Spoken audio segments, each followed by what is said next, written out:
Welcome everybody to the first ever Fantasy Central podcast show.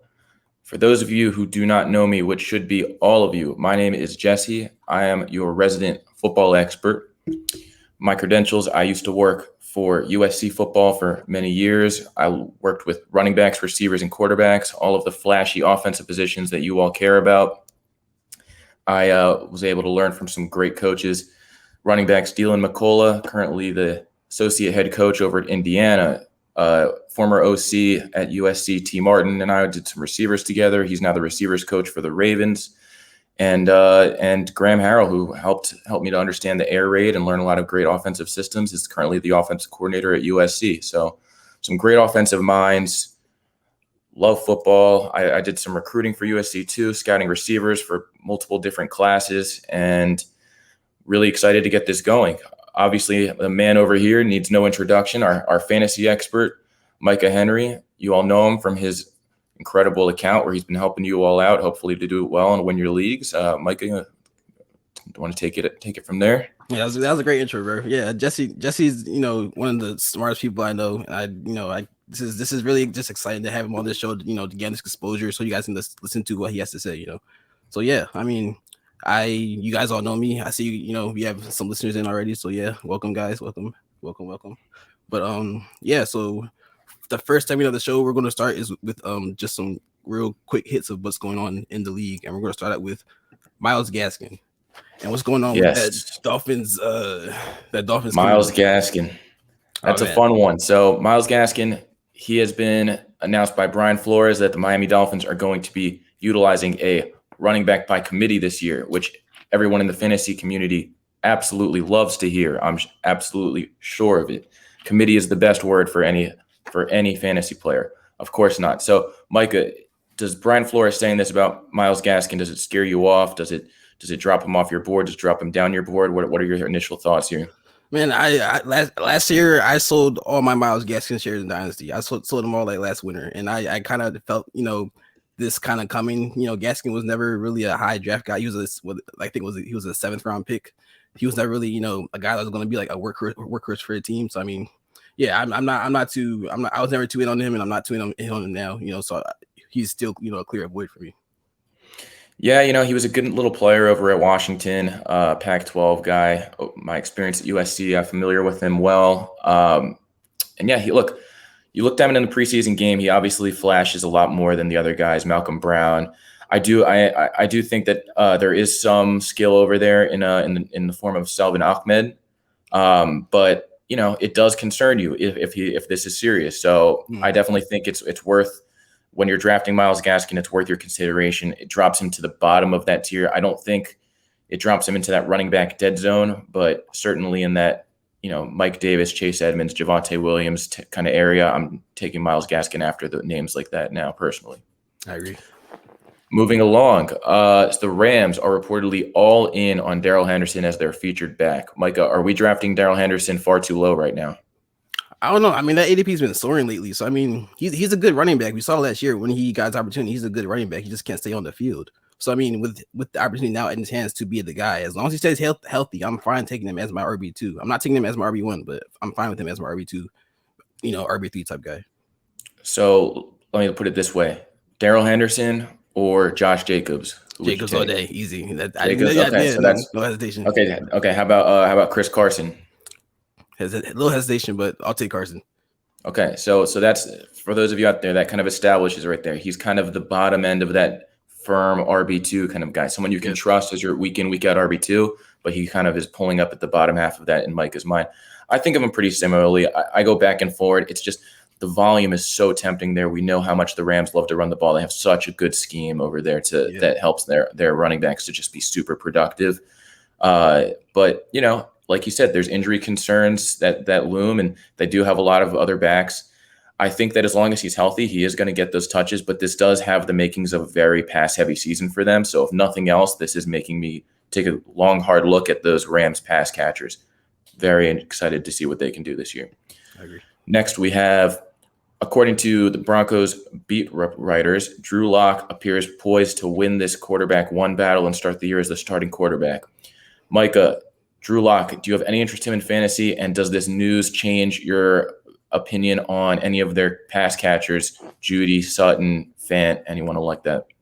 It's tough, honestly. I don't know. I mean, I feel like I'm more confident with Drew Lock, than Teddy Bridgewater at this point, just because I feel like Drew Lock might have more of a arm that get the ball to the passers downfield. But I mean, I'm not too happy about this offense in general. But no, I'll still take guys like Judy just because they can create, opportunities on their own. But yeah, I'm not in fantasy in general. I'm not high on Drew Lock at all, except only in like dynasty or like 2 quarterback super flex leagues, stuff like that. I don't like to talk poorly about anybody, but I hate Drew Lock. I mean, this is such a talented offense here. They have so many nice pieces, and it just feels like such a waste that they cannot get in that next upper echelon. They're in a division where they have to go against the Chargers twice a year. They have to go against the Chiefs twice a year. Like, this is an offense that should be one of the most fantasy relevant offenses in football, and they are held back by Drew Lock being the quarterback. Yeah. That being said, when the alternative is Teddy Bridgewater, that's not going to be much different. I think for me, Drew Lock being there with his gunslinger mentality, it does make me take a longer look at Courtland Sutton, as opposed to if Teddy Bridgewater was named the job, it's making me take a longer look at Jerry Jeudy. But, it doesn't really change the value to me. We kind of knew that this was where it was headed. We knew Drew Lock was probably going to be the guy. So nothing major there. They need a quarterback, man. They need a real quarterback. I don't understand why it's so hard for that team to get a quarterback one. I mean, hopefully next year they do what they have to do to get one of these young guys that's coming up and ready to do something in the league. Seriously, or maybe we'll see Aaron Rodgers over there. Man, don't want to speculate, but so Mac Jones, we've seen two preseason games from the Patriots. Mac Jones has looked fantastic. Their beat writers have said, quote, displayed all the functions of a true New England quarterback in his preseason games. Cam Newton looked a little bit better against the Eagles, but to be fair, everyone looked good against the Eagles yesterday. As you can see, I'm an Eagles fan, so paid close attention to that game. Micah and I both grew up in Philadelphia. Go way back. We've played in many fantasy leagues together. So, that's all fun. But talking about Mac Jones here, does Mac Jones playing so well, do you think that that's going to, affect any of the Patriots' fantasy value? Do you think he takes this job this year? I think it's possible, and I think he'll be. We see these young quarterbacks. We saw it last year with Justin Herbert cling on to Keenan Allen. We see that these young quarterbacks kind of cling on to certain guys, and I think Mac Jones and Jacoby Myers could be that type of connection where he just trusts him downfield and he just makes him that that go-to guy for him. So I think I'm definitely in on Mac Jones in general as a competent quarterback. I don't know how he'll develop, but I'm in on him as like one of those guys that you can pick up off the wire mid-season and maybe he'll help you down the stretch. Yeah, everyone says Jacoby Myers is basically Keenan Allen clone. No, but yeah, it's definitely interesting for me. I think for me, more so than the pass catchers, this makes me take a longer look at Damian Harris. We're talking about a guy who it's hard for him to sustain PPR value. He, the way that offense is ran, the way that it's schemed up, a lot of those intermediate passes, they're very much so using those running backs who can catch those passes. They're not going to go and trust a Damian Harris on the important third downs. So without him catching passes, his value is week in, week out is determined by touchdowns. And when you have Cam Newton in the game scoring 10 touchdowns like he did last year, right, obviously that limits his upside. If Mac Jones is in the game, Mac Jones is not running anywhere anytime soon. So he's going to be handing the ball off. So Mac Jones playing well, for me, it makes Damian Harris someone who I'm comfortable with as an RB3, first running back off the bench, maybe a flex in a little bit of a deeper league. Obviously in standard, his value is higher, but in PPR, which is the norm now, which is what we grade all of them off of and then look at their ADPs.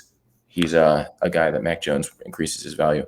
I've been snatched up all the Damian Harris shares in best ball leagues. It's so easy to get him. I mean, he could really be an RB2 for you by a season end or have that type of production, and you get him like 9th, 10th, 11th round. So it's easy value, I think. Absolutely. So out of Tampa Bay, we have Bruce Arians saying that Giovanni Bernard is going to be a major part of the offense. So, Micah, we know all about these Buccaneers, obviously reigning Super Bowl champions. Tom Brady's their quarterback. They have so many talented pass catchers. This is a guy who's bringing a lot of that New England offense over down to Tampa Bay. And, we've seen it before. Rex Burkhead, James White, Deion Lewis, the list goes on. Tom Brady loves his scrappy little pass catching backs. He does. Does Giovanni Bernard being there, does that change the value? Because frankly, I can speak from experience. I love Rojo. He's a great guy, but his hands leave a lot to be desired. Same goes for Leonard Fournette. Not really guys you would trust in pass catching downs. Giovanni Bernard, are we not looking enough at him? Honestly, I feel like he'll be that type of guy that has like, a 10, 15 point ceiling almost in PPR leagues. He'll have, those, 4 receptions for 60 yards, 40, 50 yards type games. And he'll be that, as you said, that type of, that joystick type guy for Tom Brady. I don't know how much fantasy value he'll have by season's end, but because Ronald Jones and Leonard Fournette will be involved. But yeah, I mean, he'll definitely be involved. This all season major part of the offense type, speak, newsletter type speak. I don't really buy much into it, but I think he'll definitely be involved as a part of the offense. Yeah, no, I agree. I think it's hard to imagine them trailing in a lot of games with how good that defense is, and frankly, they're not in a very tough division this year. The Saints are struggling to figure out their identity on offense. That's true. The Falcons have lost a lot of key pieces. The Panthers are still trying to find an identity. So it's, if we're talking about a team that is going to rely on a pass catching back, Tampa doesn't really seem to fit that mold. They seem like a team that's going to, they'll use their great talented receivers when they need them. They'll control the pace with a good run game, and and great defense. So for me, he is someone who opens my eyes as a deep sleeper in PPR leagues. If you're in a deeper format, someone to take a long look at, maybe the last running back off your bench, maybe even sooner than that. But he's not someone I'm overly excited about. It tends to be the running back room in Tampa Bay is a situation I like to avoid if I can. Yeah. And honestly, the only running back I would draft from that running back room is Ronald Jones, just because I believe in his development of how he's, grown over the years and how, good he looked last year, just for, reference. So, I mean, definitely he's probably the only guy that I'd take out of that running back room. Oh, we love the USC compliments. I'll let him know you said that. Yeah, true. USC. I forgot about that. Yes, sir. All-American, baby. Okay, last little quick hit we have. Justin Fields. He looked fantastic in his first preseason game. Yes, Andy Dalton came out and said that this is my team. To put it bluntly, I don't really care what Andy Dalton has to say on the matter. Oh my goodness. But what does Justin Fields do for this offense, Micah? If he takes over the game, first of all, I think we can all agree Justin Fields is a very intriguing quarterback for fantasy, given his ability to run the ball.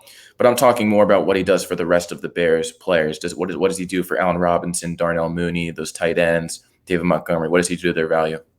He ascends it to a level that they can't get to with Andy Dalton at quarterback. Simply put, with Justin Fields at quarterback, who'll be able to get Mooney those passes that Foles couldn't get to him or Dalton won't be able to get to him. And I think that's going to make Mooney a better fantasy option. It's going to make Allen Robinson even more reliable fantasy option. It's going to help David Montgomery. It's going to help the whole offense just become better in general. And we saw that game where Justin Fields he's scrambling for a touchdown from like the whatever yard line he was at. I mean, I feel like we're going to see that a lot, and that could, I'm starting to think like that. It gave me vibes with Josh Allen for some reason. That type of scrambling for touchdowns early on. So hopefully that doesn't affect Mr. David Montgomery too much, but I think it's definitely he'll definitely help this offense become like just better overall. Yeah, no, I think that's totally fair. He reminds me more of Deshaun Watson personally, and hopefully not off the field. But I'm sure he's fine. I think. Oh man. I think it's clear. He's a much more talented passer than those other guys that you named. Allen Robinson, his value. We've never really seen him with a guy who's competent at quarterback. I mean, right. he's kind of had a. I hate to say wasted career, but he's struggled to really have a guy who can get the ball in his hands. He's one of the most talented route runners, and he's fantastic at high pointing the ball. So really, he's a quarterback's best friend. If only a quarterback was. What's up, Bobby? What's up, Bobby? If only a quarterback was, able to get him the ball more consistently, able to move the ball down the field more consistently, we could really see that value. And this is the kind of guy who can do that for him. This is a very accurate guy. This is a smart guy. So I think that I think that Justin Fields becoming the quarterback, I personally, if he was named it right now, I would start taking Allen Robinson well ahead of the Keenan Allens, the CD Lambs. He even starts creeping into that Justin Jefferson range for me, maybe even ahead of him. But obviously, he hasn't been named the starter yet, so he's a very high upside play there. We know what the floor is, so the upside for me is fantastic with Justin Fields, the quarterback. David Montgomery, it's always interesting when we get a mobile quarterback. People get nervous. Is it going to be a Josh Allen situation where he can't sustain a running back because he's rushing in so many touchdowns, or is it is he going to be more like Patrick Mahomes? He runs the ball when he has to, but he's not what we would consider a mobile guy. I tend to think it's the latter. Matt Nagy comes from that Kansas City coaching tree. I think that he's, we know Justin Fields can take off. We know he will, but I think, when push comes to shove, they'll rely on on running the ball more. I think Justin Fields will open up some running lanes nicely for David Montgomery.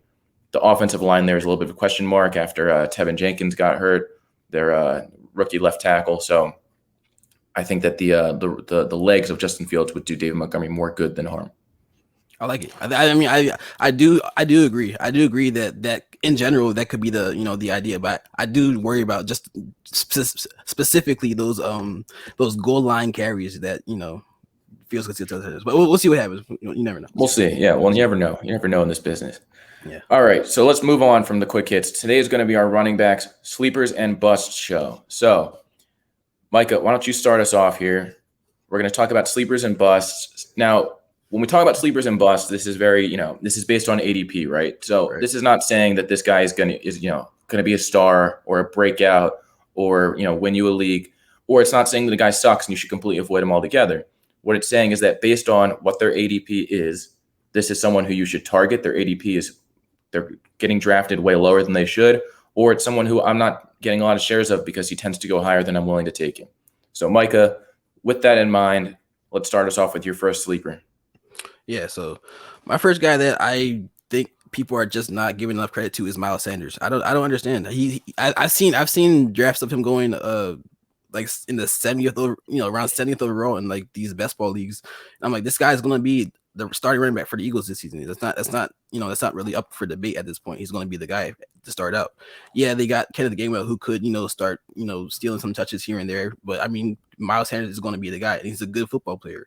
I think that this new coaching system is going to help him become more involved in this offense. And I think that having Hurts at quarterback as a rushing quarterback could help, free up more lanes, similarly to how, we talked about how Fields having, that rushing ability could open more lanes for David Montgomery. I think it's the same type of, overall situation. So I think talent, opportunity, low ADP, he's one of the easiest buys. I think in my best leagues, I have like 33% exposure to him because he's always there, always available. So yeah, definitely my first sleeper.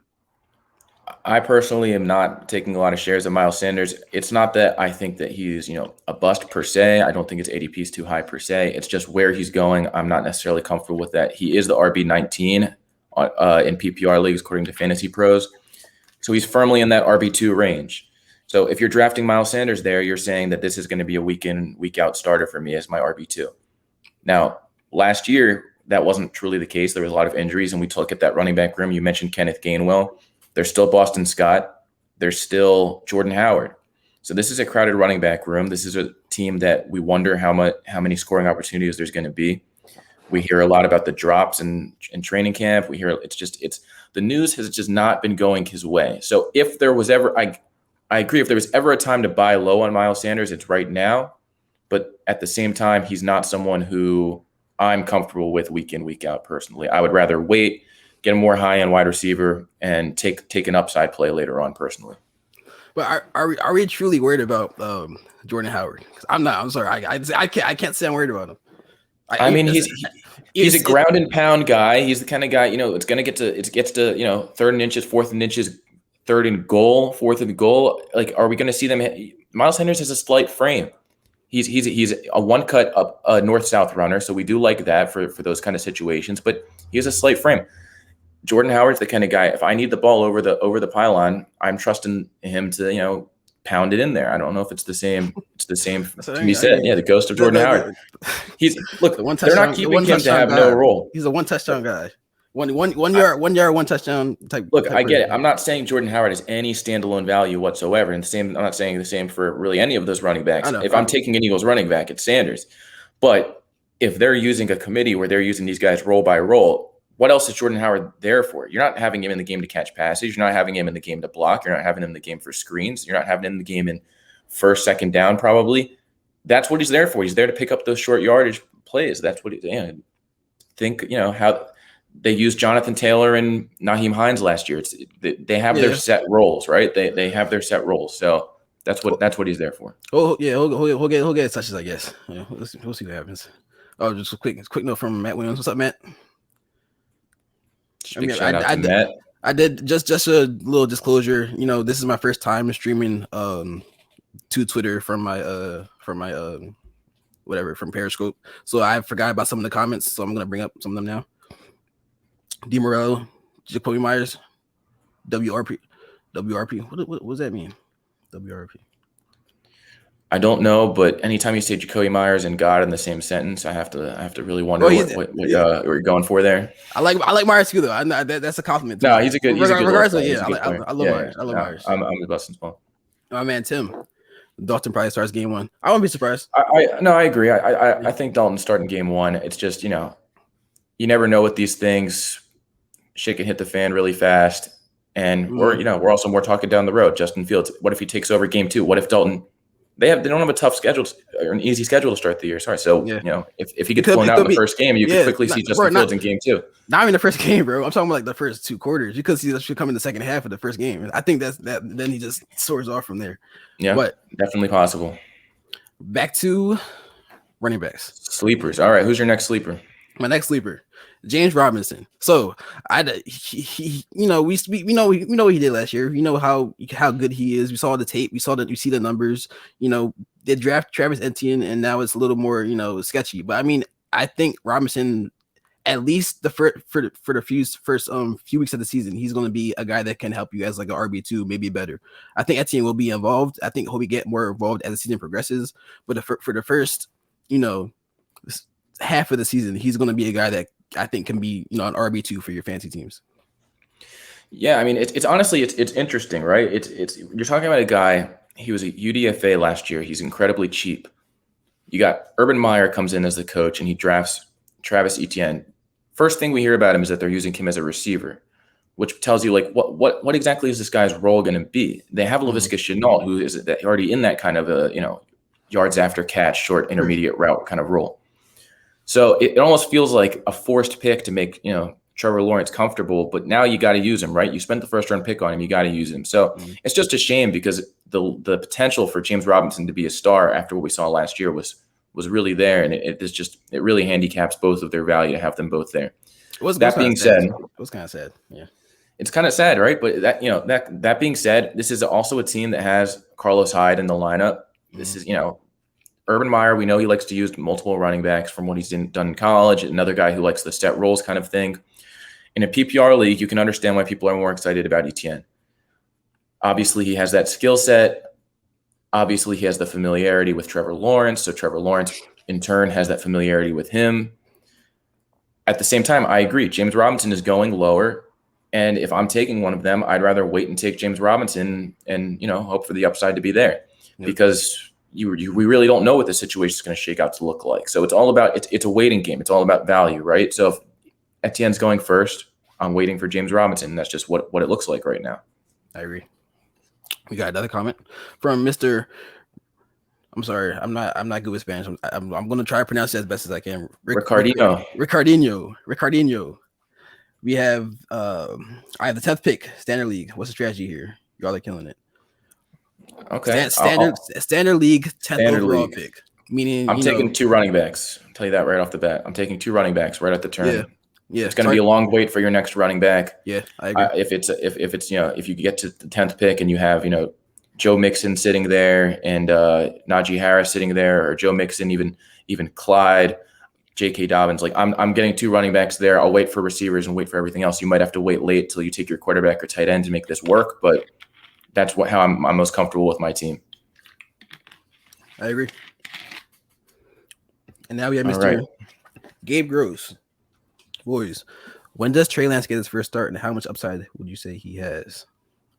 So It's a good question. when Trey Lance, I think it's gonna be similar to the Andy Dalton type thing. The veteran kind of getting like the first look, and then as season progresses, or maybe even in the second half of the first game, the rookie quarterback gets another start. So I think it's gonna be a matter of when Jimmy just doesn't look like the guy, doesn't look like he can't do the job. You know what I mean? They'll be like, all right, that's enough, that's enough. I think this is one of those things that has like a feel to it. Once they get that feel to when it's time for him to get off the field, they're gonna give Trey Lance a job. And when he does start, I think he has the upside to be a quarterback one because of his rushing upside. It's a good question, Gabe. Appreciate it. And look, the bottom line for me is that Jimmy Garoppolo has looked absolutely horrendous in camp. We just saw reports today. He threw an absolutely brutal pick six. At the same time, he is a multi-million-dollar man who has a lot committed to him. So they're not going to turn over the keys unless they're absolutely certain that Trey Lance needs those keys. So for me, this is one that I see it playing out a little bit differently than Justin Fields. I don't see them. He's not Andy Dalton. Andy Dalton has no really commitments. Nothing's owed to him in the same way. So I would say by week 4, I expect Trey Lance differently. I think with Justin Fields, I could see it even as soon as week 2. I don't know if I can say the same for Trey Lance. I do love that Trey Lance is so intelligent and has the command of the offense already. But he's the kind of guy where I think once he's the quarterback, they're going to want him to keep the job. So let's make sure it's the right decision when that time comes, and that's going to be about quarter way through the season. I like it. All right, Dynasty Hat, what's going on, bro? I had the 4th pick. Is it crazy to take Aaron Jones? No, not crazy. Not crazy. Would I do it? Probably not, but I don't think it's crazy. I think it is. I think crazy is a strong word. It's definitely not a decision I would make. I mean, look, Aaron Jones, each of the last 2 years, he finished as a top 5 running back. Jamal Williams exiting frees up a lot of potential receptions for them. This is an offense where Aaron Rodgers looks ready to set the world on fire.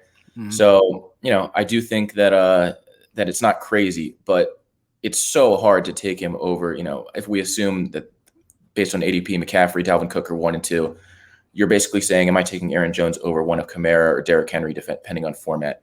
If I'm in a standard league, I pull the trigger and go Aaron Jones. I might pull the trigger and take Zeke Elliott because Kamara scares me a little bit with the quarterback play over there. But if it's a PPR league, I just don't see any way I personally could pull the trigger on him. So it's a little crazy is a strong word, guys. Come on, it's a strong word. Crazy is a strong word. It's not a decision we would make. We're trying to be respectful here. Yeah. Like I ultimately, if I had to think about it, I get it, but it's not crazy. But yeah, I'd probably take Henry or Cook or somebody. Taking a guy who finished the last 2 years as a top 5 running back is never going to be crazy. That's the bottom line. So it's not a decision that I would make, but this is a great offense. He's done it the last 2 years. The same cannot be said for a lot of guys. So it's not crazy. Again, not what we would do. Yep. Micah, who is your next sleeper?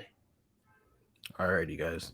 My next sleeper, my final one is Salvon Ahmed, the guy that has insane burst. I mean, I was watching some clip, just I watched him a lot last season, but I was watching some clip for fun this past, just a few weeks ago. And I mean, even in college, he's always had this burst that is kind of like it's a little rare, and everybody has this kind of burst. So I mean, having that type of weapon in your offense, I mean, gives Brian Flores another weapon to use however he wants to. So I mean, he's going to be involved, and that's another reason why I'm not really in on Myles Gaskin, because I mean there's other talented running backs in this running back room, and they're going to be used. So I mean, yeah, Salvon Ahmed is one of the guys that you can get probably late round, maybe even with your last pick in some leagues, and he could end up being like your RB4 in regards to how you use him during the season. Yeah, Ahmed was a waiver wire guy for me last year who I got to watch a lot of, and I do agree he has got a lot of burst. He has a lot of upside to his game. This is going to be, for me, he's not a guy who has a lot of value unless something happens to Myles Gaskin. We don't like to project for injuries in this business, but I will say when we're talking about sleepers, we're talking about Malcolm Brown, who's largely ineffective, and Myles Gaskin, who's a smaller guy. He's already been hurt 1 year. It is a really nice kind of guy who's going incredibly late. His ADP is RB70 right now. So he's a guy who you can get a ton of value in if you take him as your last running back off your bench, and he becomes that future back by even halfway through the season. week in, week out starter for you. I agree. All right, Micah, let's move into my sleepers. We'll start with, for me, my first one is Chris Carson, currently going at running back 18. I just think we saw what he can do last year. He had a little bit of injuries. Carlos Hyde is now gone. It's just, to me, you're not getting a guy who is involved in such a good offense as much as him in that range. And it's just every single year we see what he does. Every single year he is a high-end RB2, and yet every year he goes later than he should. I'm very, very comfortable with him in that range. If I can get him at the round 2-3 turn, I'm ecstatic, because to me he's he's PPR standard. He catches the ball more than he's given credit for. He has a lot of talent. He's involved in touchdowns, and it's just a kind of guy who does not get the respect in fantasy circles that he should. A little bonus one is Josh Jacobs going right next to him. I think that people are a little bit too low on him as well. I think that Kenyon Drake going there scares a lot of people off, but Jamal Williams didn't scare anybody off of DeAndre Swift. So especially if I'm in a standard league, it's not. I feel that there's this kind of similar situations. So I think that those are two kind of guys who, if I can get as my RB2, I'm very comfortable with. Micah, what do you think of Carson and Jacobs there? I like it. I mean, I love Jacobs' value. I think I have every time I draft, I feel like I at least consider drafting him, and half the time I do draft him. So I mean, he's definitely one of the better running back values out there. Chris Carson, I see him in draft sometimes. I don't mind taking him, but I think about the the injury history and how much of a physical runner he is, and that's kind of plays into how he gets injured. I think so. I mean, we'll see how how he manages his body this year, but I'm not too confident he'll stay healthy for a full season. Yeah, again, this is a team. They bring in a new offensive coordinator. Everyone, all they want to hear is let Russ cook, right? And the idea is that maybe this year they'll actually let him do that.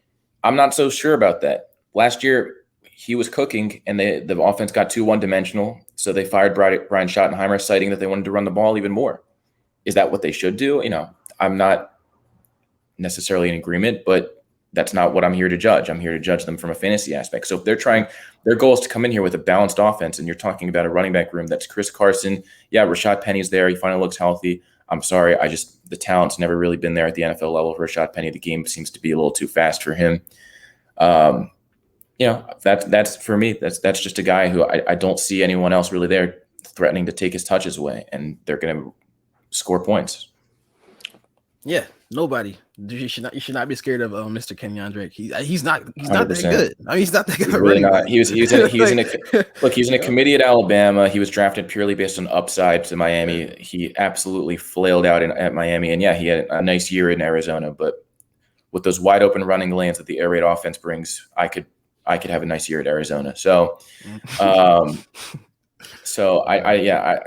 think it was a incredibly bad signing by the Raiders to bring in Kenyon Drake, and I think that they'll realize pretty quickly what they have in Josh Jacobs is far better than what they have in Kenyon Drake. Yep. You guys put my draft capital on there because it depends. It's situational for me. It depends on the handcuff, because I mean every handcuff comes in different things. You have Kareem Hunt, then you have Tony Pollard, all these different guys. So I mean, it's definitely situational for me. It's all about the investment. So if I'm investing a top 3 pick in McCaffrey, Kamara, Dalvin Cook, I want to have their handcuff. I want to make sure that week in, week out, I have that guy, because if I don't, then my week and potentially my season are tanked. If I get Nick Chubb mid-round 2, then I'm not taking Kareem Hunt, because I have to invest too much of my capital in that Browns backfield for me to be comfortable doing that. So it's all situational. I am someone who personally likes to grab the handcuff on another team, A.J. Dillon, someone else, because I think that if Aaron Jones were to go down and have like an A.J. Dillon, something like that, not only do you have such a huge leverage in your trade arguments with the person who does have Aaron Jones, but using him yourself is huge. So I for me, it's all about the value. If I'm taking someone high like Alvin Kamara and I can get, Latavius Murray, or based on recent reports, Devontae Freeman incredibly late, that's something that I'm comfortable doing. I agree. All right. So my next sleeper is Raheem Mostert, currently with an ADP in PPR leagues of the 30th running back. This is a guy who is going as an RB3, very firmly there. So Raheem Mostert is a guy, I think he's the forgotten man, right? He looked fantastic last year before his injury. And obviously, yes, the injuries are a huge concern. But I think everyone's willing to overlook the fact that Trey Sermon is the most injury-prone running back that was drafted out of this year's class. This is a team that, yeah, they have a lot of running backs. They like to use a lot of running backs. But imagine just for a second what happens if Raheem Mostert comes in, he plays kind of well. Trey Sermon comes in, he gets hurt early on, and all of a sudden this is Raheem Mostert's backfield, and you've been drafting him at RB30. For me, it's just the way that it's going. People are leaning too hard in the Trey Sermon direction. His ADP continues to rise, and Mostert's continues to drop, and I'm not making a lot of sense for me.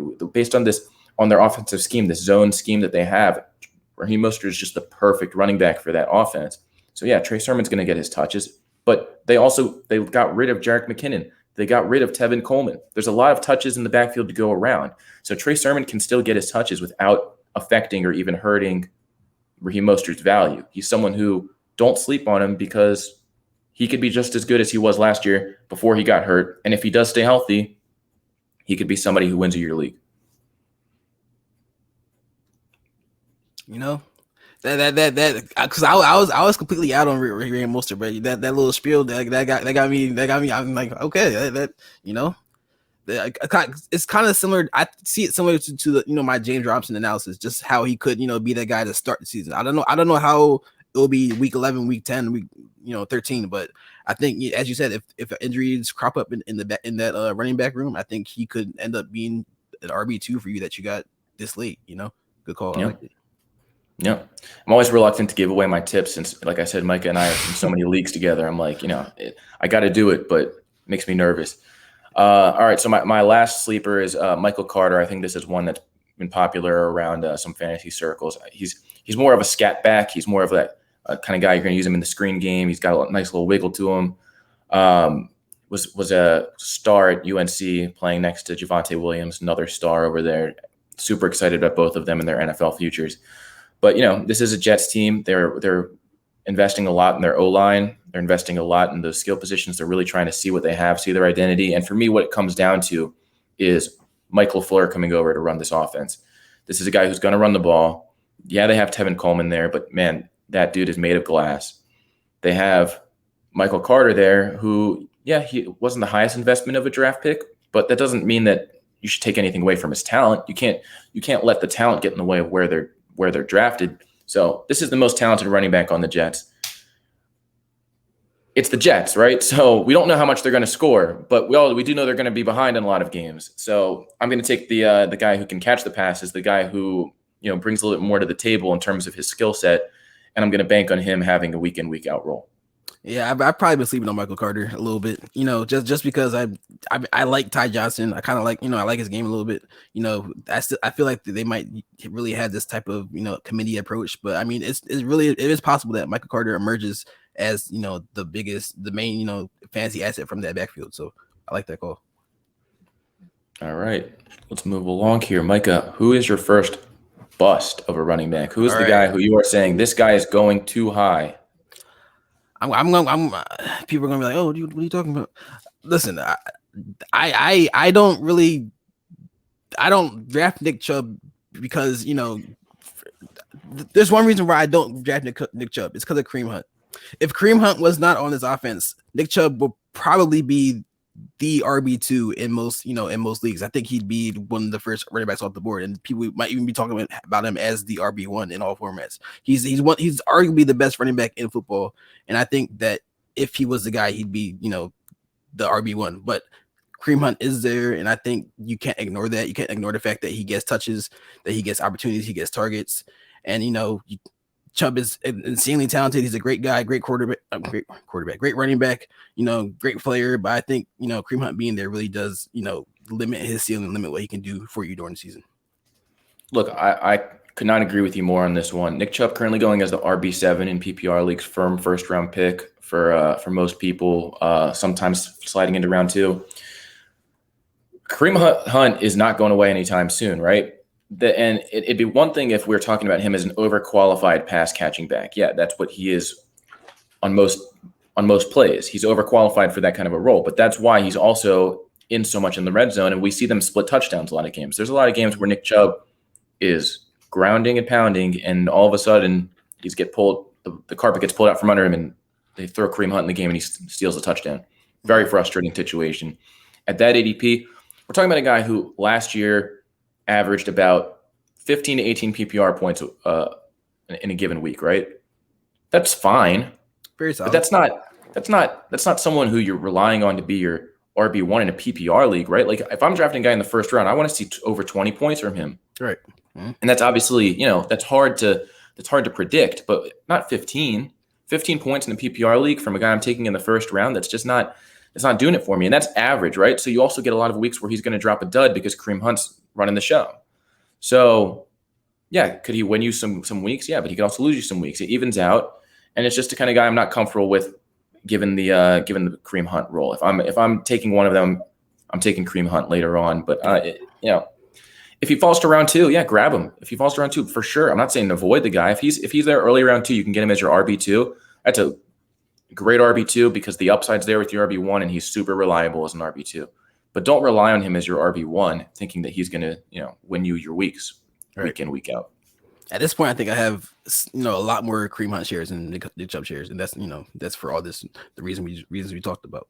But all right, my next bust, Mr. Austin Eckler, that a lot of people love, but I mean, it's all about the receiving game for this guy. I mean, he's a great player. We see the workout clips in the gym of him, doing this thing, getting his muscle up. But I mean, he's not a guy that will have these 100-yard rushing games. It's all about the PPR value for him. If he gets that value, sure. But I'm not really comfortable betting on him as my RB1 based off purely being a guy that is a receiver playing the running back position.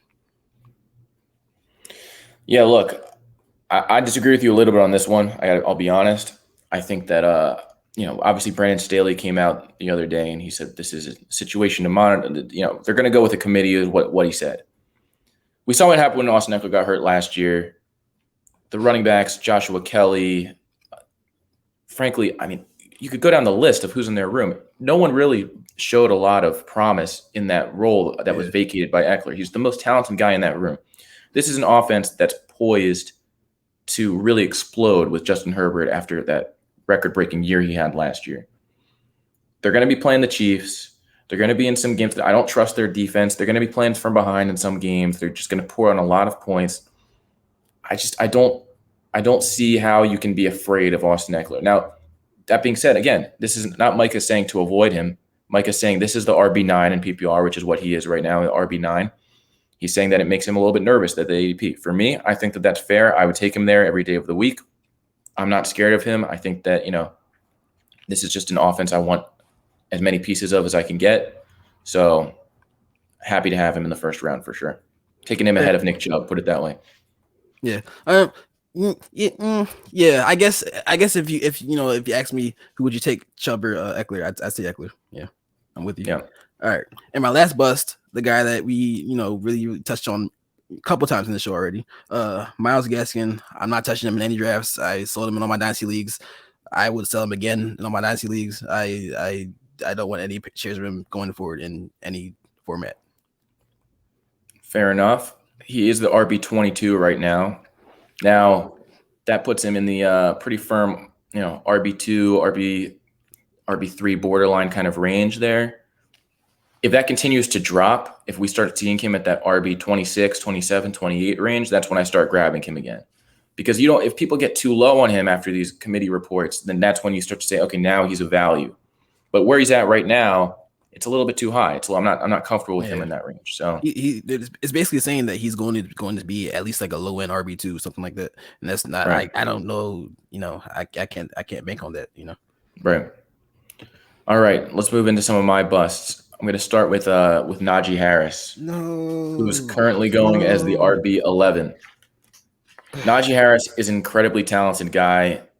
My comp for him is pretty unique. I think a lot of people don't really see it, but he reminds me a lot of DeMarco Murray, the way that their running style. He obviously is a more adept pass catcher than DeMarco Murray showed to be in his NFL career, but their running style, that upright style where they can take on hits, but they can also be agile from side to side, gives me some of those nice little memories from DeMarco Murray and his brief stint with the Eagles that made me quite unhappy. So yeah, Najee Harris, look, the bottom line is he's going RB11, right? For him to live up to that draft position, he has to be pretty freaking good. And we're talking about a Steelers team that, yeah, if they had it their way, they'd hand him the ball 20 times a game, throw him the ball another 5 to 10. They'd let the offense run through him. The offense would be all him because their defense is going to be fantastic, and they would give him the ball 30 times a game, and they would say, this is the Najee Harris show. Obviously, that's a perfect world. We live in a world where the Steelers offense has a lot of question marks. This is an offensive line that is returning one starter from last year. It was an incredibly bad offensive line last year, and it's only gotten worse this offseason. They're bringing in Trey Turner as like this big fix to their offensive line from the Panthers. He was graded as the lowest run blocking offensive lineman in the league last year. So you have him. You have Zach Banner coming back. Hopefully he can play great. Another USC guy. Fight on. You have all of these, these reserves basically starting for the Steelers offensive line. And you're telling me that James Conner, who, I don't think James Conner's that talented, but he's kind of talented. So he looked terrible last year because he had no running room at all whatsoever. Najee Harris could be the second coming of Barry Sanders. If no one's blocking for him and those linebackers are just shooting through the gap consistently, he's not going to be a good fantasy running back. Now, I'm not saying he's not going to be good, but I'm saying taking him at that round 1-2 turn is way too steep of a price that I am not comfortable with. You feel free to disagree. It seemed like you're a fan, but that's where I'm at. I'm not taking him at his current ADP. The Steelers, they scare me too much. I just believe so much in talented players creating opportunities for themselves, even if they're playing behind one of these bad offensive lines. I looked up some metrics about star guys having like big running back seasons playing behind bad old lines, and I forgot what I concluded, but I came to the conclusion that it's possible for Najee Harris to have a good season even if this line is not the best. So I do respect that call, but I respectfully disagree, but we'll see. That's fine. But look, even based on what you just said, right? It's possible. But you're gonna bank a early round pick, first, second round on possible. So that's it's not possible. It's just like what we've seen, and then the fact that he's gonna be the guy now. He's just going to get all the opportunities. I don't know. I'm so excited about Najee Harris. But we'll see what happens. We'll see what happens. And to Gabe's point that flashed across the screen, even if he is, like I said, that's not going to change how I feel about the Steelers' offensive line. So, there you go. All right, so my next bust is going to be Mike Davis at RB23. Mike Davis is going at RB23 right now for me. He's going where he's going in drafts in the grand scheme of things because people view him as their last chance to get a week in, week out starting running back. And that's totally fair. But I personally do not see Mike Davis lasting an entire season as a starting running back. I know they have no one else there. I know that the alternatives are Quadri Allison and Ito Smith or whoever else is in that building right now. I know they said Quadri Allison's the true backup, right? Yeah. That doesn't mean that they can't bring somebody else in, and that doesn't mean that he's not going to get hurt, right? Because he's not used to this kind of workload on his body. I think this is going to be more of a committee than they're letting on. I just think that all the running backs are so meh. It doesn't really matter who they throw out there. It's just going to be like, let's get multiple guys touches, and hopefully their combination of fresh legs is what makes them better than the defenses that we're playing against. So it's just the kind of guy who, if he doesn't get hurt, I just think that as the year goes on, we'll see him involved less and less in the game. And it's not someone I'm excited about. It's someone who I would rather wait. I'd so much rather take the upside of Chase Williams or Javonte Williams than Mike Davis. Javonte Williams for me, like it's just the opportunity and the talent. They're just so much. The upside's just so much higher. And yeah, maybe you'll have the first 3-4 weeks of the year where you're like, crap, I should have taken Mike Davis because he's dropping 15 PPR points and Javonte Williams is sharing carries with Melvin Gordon and getting 10. And you're saying, yeah, I wish I took Mike Davis. But I think that by week 6, week 7, week 8, you're going to be very relieved that you made that decision. By the time you get to your playoffs, you're going to be ecstatic that you made that decision. So, Cordell Patterson will see snaps too. yeah, Cordell Patterson Yeah. will see snaps. That's a He'll very good point. get those. That being said, what he does with those snaps is a whole other story, but it's worth mentioning. So we appreciate that. Cordell Patterson is over there too. All right. As a running back for some reason, but I guess that's what the Bears did to him. I mean, I'm with you, bro. I mean, Mike Davis, he's another guy that I just have 0 shares of, So yeah, I'm with you here. And then my last bust I'm going to talk about is Trey Sermon. Obviously, I just spoke about Raheem Mostert, who's going as RB30. Trey Sermon, on the other hand, is going as RB34. So he is going after Raheem Mostert, but they are pretty damn close to each other for my liking. And it's just the kind of situation where, as we talked about, to me, Raheem Mostert is going to get the lion's shares of the carries, and Trey Sermon's going to get the carries that would have went to Tevin Coleman and Jerick McKinnon. If that's what's happening here, then you're taking him too early at RB34, and that's just my personal opinion on what's going to happen.